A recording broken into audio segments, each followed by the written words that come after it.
Proverbs chapter 13 and verse 20 tells us this, says, he who walks with the wise will be wise. He who walks with the wise will be wise. And so that's a very wise statement right there. If you're a wise person, you're going to want to walk with wise people. If you're a godly person, you're going to want to walk with godly people. If your desire is to grow in wisdom, then you're going to want to surround yourself with other people who are even more wise than you are, because you can learn from them, you can grow from them, you can continue in the path of wisdom with them, because that is the path that they are walking down. And so you know that you're going to be wise when you have a companionship with wise people. And so when your companions are wise, your companions are godly, then they're going to help surround you and keep you on that wise and godly path.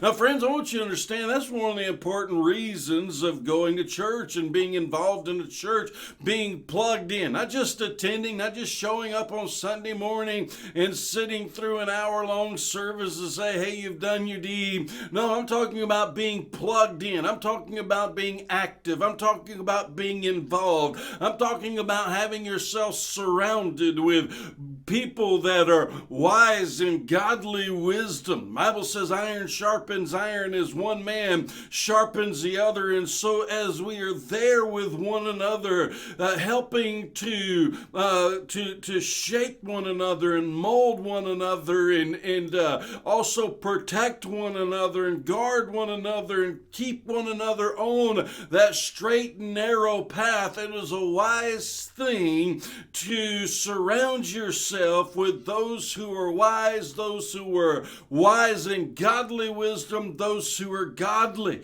And the more you're around them, the more their wisdom, the more their godly wisdom is going to rub off in your life. Then the Bible continues to go on in Proverbs chapter 13 and verse 20.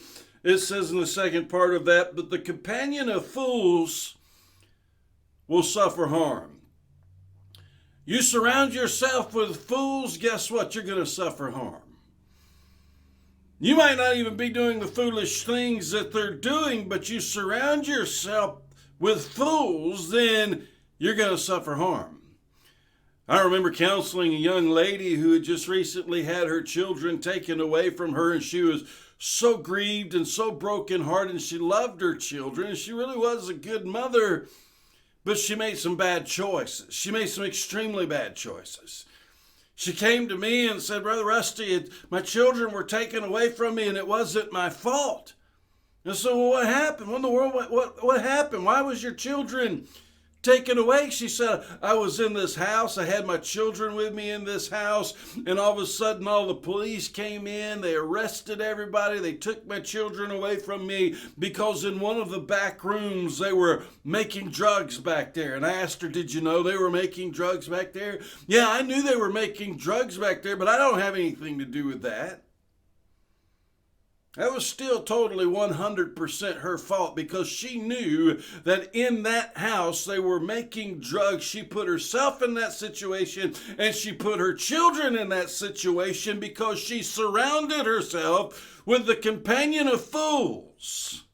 And though she wasn't making the drugs, and though she wasn't even using the drugs, she still surrounded herself with the companion of fools. And when everything came crashing down upon them, she was in the midst of it, and she suffered their consequences. It was totally 100% her fault for having her children in that situation in the first place, for putting herself in that position in the first place. Now, the reality is that just as you walk with the wise, wisdom is going to rub off on you. You walk with the fools, and foolishness is going to rub off on you as well. You're going to be much more likely to participate in the foolish activities that they are participating in and think the foolish ways that they are thinking. So surround yourself with the wise. Surround yourself with those who have godly wisdom, to want to help you and increase you and strengthen you in the things of God. not on those who are tearing themselves down and will bring you down with them.